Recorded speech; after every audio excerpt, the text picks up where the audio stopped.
Hi friends, today we'll be studying on chapter 1 biological molecules, 1.4 proteins, denaturation and renaturation. So the learning outcomes for today's video will be explain the denaturation and renaturation of protein. So denaturation of protein. The three-dimensional structure of a protein is unstable. Why? Because it has weak hydrogen bonds, ionic bonds, and also weak hydrophobic interactions. Any factors that can break these bonds will cause a change in the proteins. So what is the main change that will happen is the loss of the shape of the protein. So if you can see here, this is the globular structure of a protein. When it is denatured, it will be more in a fibrous form. Okay, so the globular structure will lose its shape. Denaturation may be temporary or permanent. Upon denaturation, protein loses its function. So upon denaturation, protein will lose its shape and also it will lose its function. We call it as biological function. However, the primary structure will not be disrupted. Only the secondary, tertiary and quaternary structures will be affected. So this is an important point here. You have to know that and you have to be aware that the primary structure will not be disturbed or disrupted. Only the secondary, tertiary and quaternary structures will be affected.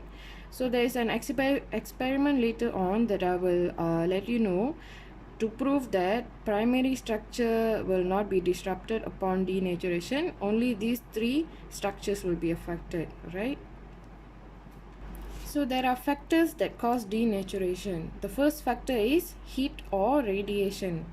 So heat or radiation will increase the kinetic energy of the protein molecules.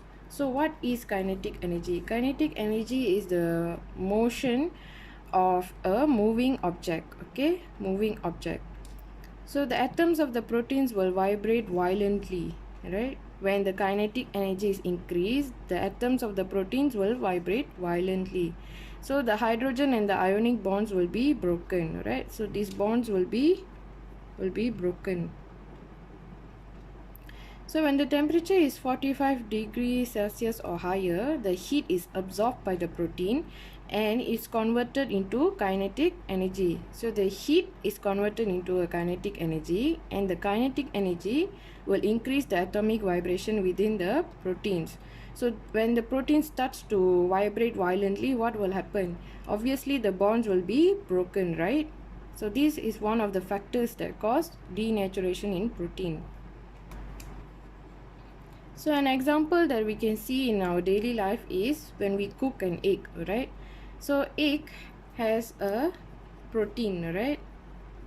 Where it is found, which part of the egg is protein is found is in the egg white, right? Egg white. So the name of the protein that is found in egg white is called as albumin. So egg white is translucent, right? So the tertiary structure or the quaternary structure is in a native state. So once the egg is cooked, what happens is the structure of the protein will start to denature. Why? Because when the protein structure is heated, so this kinetic energy will increase the atomic vibration of the protein structure or the protein atoms. Therefore, what happens is the egg white will be denatured upon heating and the protein structure will be denatured. And the egg white will form a opaque and it will be solidified. And what happens to the structure? It will be coagulated. So the next factor that causes denaturation in protein is when there is a extreme pH, meaning to say there is a strong acid or strong alkali used. So what does strong acid means? Strong acid means it's in a concentrated acid. Strong alkali is a concentrated alkali, right? So here you can see that the amino acid is in a ionic form, right? NH3 plus and also COO minus. So this is in a ionic form. So what happens when this amino acid is in a or protein is in a concentrated acid solution? So obviously in a concentrated acid solution there will be more hydrogen ions, right? So what happens when the solution has more hydrogen ions? since it has more hydrogen ions, the COO minus will accept the hydrogen ions, right? So you'll form a COOH, which is carboxylic acid. And when the amino acid, the ionic form is in a concentrated alkali, there will be less hydrogen ions, but will have more hydroxide ions. So when there is more hydroxide ions, what will happen is the NH3 plus will donate its hydrogen ion, right? And it will form a NH2. So this is what occurs when the amino acid or the protein is in a strong acid or alkali, when the protein is in a extreme pH, right? So the protein will be denatured. So high concentration of hydrogen ions or hydroxide ions will break the ionic and the hydrogen bonds in the protein structure. So another everyday life example that I can give you is adding lemon juice to milk. So we know that milk, it has protein, right? So it has protein, and the protein name is called as casein, right? Casein. So the pH of milk is 6.8. Adding an acid such as citric acid, which is a lemon juice, we know that acid has more hydrogen ions. Right? Has more hydrogen ions, meaning to say it's in a concentrated acid. So what will happen is when we add the lemon juice into the milk, it will change the pH of the milk. The milk will start to curdle. So the protein in the milk, which is the casein, will start to attract one another. So if this is the milk, if you add lemon juice into the milk, what will happen is the lemon juice will alter the pH of the milk, and then the milk will start to curdle. So the protein will start to attract one another, or it will coagulate and it forms curdles, right? So this is the casein curdles. So the third factor that causes denaturation in protein is heavy metallic ions. So the ions of heavy metals such as mercury Hd2+, lead Pb2+, are highly electropositive, right? So they are highly electropositive ions, right? They have positively charged ions.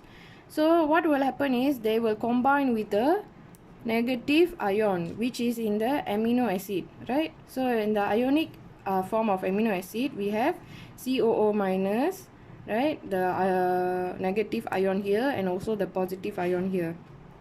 So when there is a highly electropositive metal ion, right, so obviously it will be attracted to a negative ion. So it will combine, let's say the highly electropositive mercury will combine with the COO minus group, and it will disrupt the ionic bonds.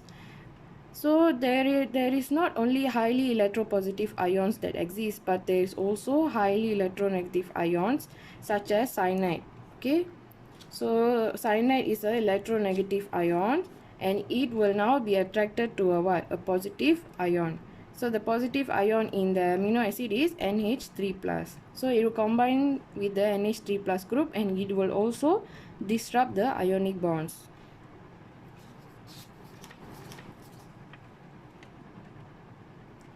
So an example of heavy metal poisoning. So what happens when a patient is undergoing heavy metal poisoning? What treatment will be given? Raw eggs and milk will be given. Why? Because the heavy metal ions will denature the proteins of the egg white and also the milk. We know that eggs and milk have protein, right?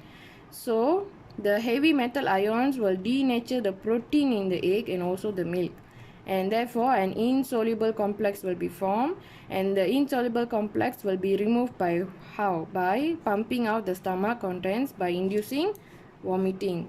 So this is another example or solution for heavy metal poisoning treatment. So the fourth factor that causes denaturation in protein is organic chemicals. So organic solvents such as benzene, petroleum, alcohol, they form bonds with non-polar groups in the protein. So these will disrupt the hydrophobic interactions. So an example of daily usage of organic chemicals by denaturating the protein is alcohol is used for sterilization, right? So alcohol denatures certain bacterial proteins. Alcohol, especially when it is in 70%, it will denature the protein wall of the bacteria. So that is why 70% alcohol is used as a swab to sterilize the skin whenever before an injection is given or when before blood sample is taken.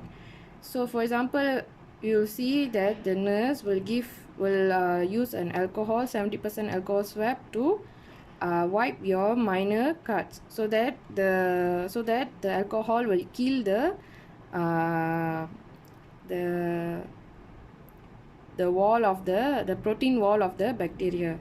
And also the nurse will also clean your skin or you by using a swab, alcohol swab, so that it will kill the protein wall of the bacteria. And also same when blood sample is taken, alcohol swab will be used. However, some proteins, including globular proteins, can withstand temperatures up to 80 degrees Celsius. So this type of proteins can be found in hot spring bacteria. Okay, it's called as hot spring bacteria, and this bacteria is known as thermophilic microorganisms. Thermo means heat, philic means loving, right? So it means heat loving microorganisms. So the tertiary structure contains more disulfide bonds, right? So when the tertiary structure contains more disulfide bonds, which is what? Disulfide bonds is formed from cysteine, two cysteines, right? Two cysteine amino acid. So the common group is what? SH, right? Cysteine has SH group. So when there are more disulfide bonds, which is the cysteine and cysteine bond, right, it will not change the shape and it will not denature easily. So if you can see in the hot spring, this is the thermophilic bacteria that will be present in this hot spring. It can withstand up to 80 degrees Celsius. So this is an additional knowledge for you to know that not all proteins will denature in heat, but there are some bacteria such as thermophilic microorganisms that can withstand the temperature up to 80 degrees Celsius. So renaturation of proteins can occur too. It is possible.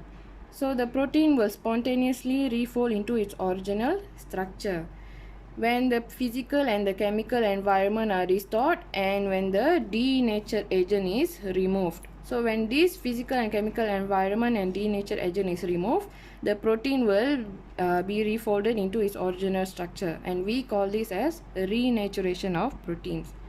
So the functional structure of the protein will remain the same, and also the biological activities will be carried out as usual.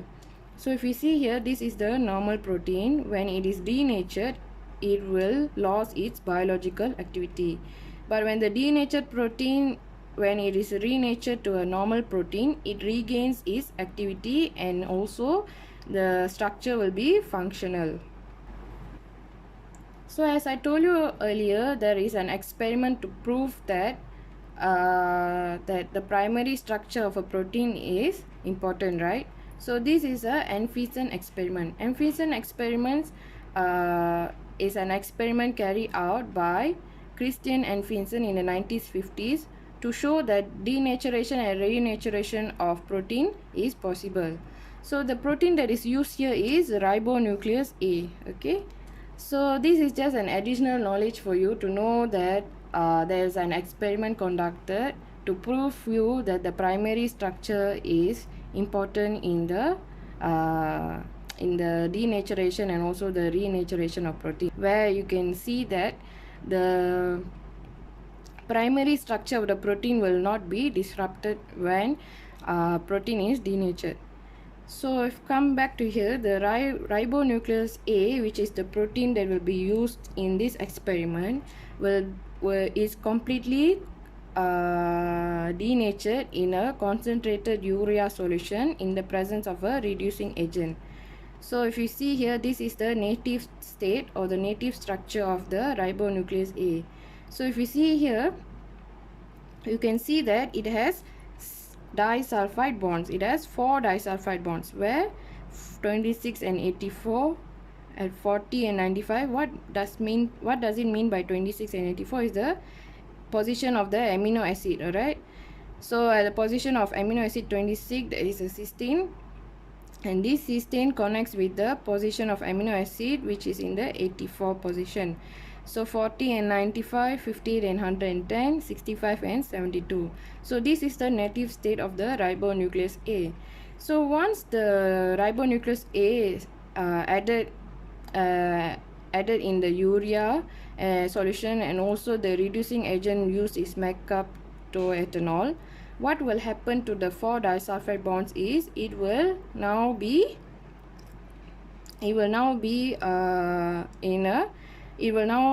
yield 8 cysteine residues, right? So the structure now will be unfolded, and now it will be biologically inactive, right? So we know that cysteine has what? Cysteine has cysteine and cysteine, which is the disulfide bond, right? Disulfide bond we call it. This cysteine group has what? SH group, right? So what happened here, you can see that at the position of the 26 amino acid, which is the cysteine, now it will not be bonded with the 84 of the cysteine or SH group. Why? Because now the disulfide bond is now broken. It is denatured. So the SH will be remain without bonding with the another SH group. Alright. So this is what happens when the ribonuclease A is added in a urea solution and also in the presence of a reducing agent. So the reducing agent cleaves the 4 disulfide bonds to yield 8 cysteine residues. Initially it was 4 disulfide bonds, right? So now when it is broken or denatured, it will now be in a 8 cysteine residues. So the urea disrupts the hydrophobic interaction, and the ribonuclease A has now completely lost its catalytic activity, or we call it as biological activity.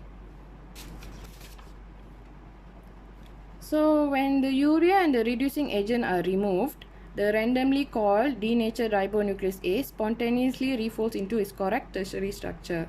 So when the urea and the reducing agent is removed, the ribonuclease A, which is the protein used in this experiment, will